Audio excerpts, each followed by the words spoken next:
व्हिजिटला गेलो. तर शेनगावमध्ये हळदीची पूर्व मशागत, हळद जिथं लावगण करायची आहे आपल्याला त्या जमिनीची पूर्व मशागत कशी करायची या टेक्निकसाठी शेतकऱ्यांची शेतीशाळेच्या माध्यमातून एक मीटिंग होती. त्या व्हिजिटसाठी आपण गेलो होतो. तर पाहूया आपल्या डॅमची स्थिती काय आहे.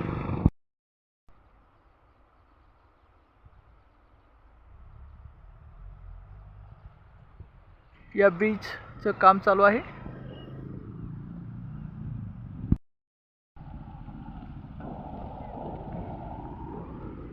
हा अरुंद पूल आहे, त्यासाठी नवीन ब्रिज होतो आहे. इथं परभणी हिंगोली जिल्हा जोडण्याचा हा महत्त्वाचा ब्रिज आहे.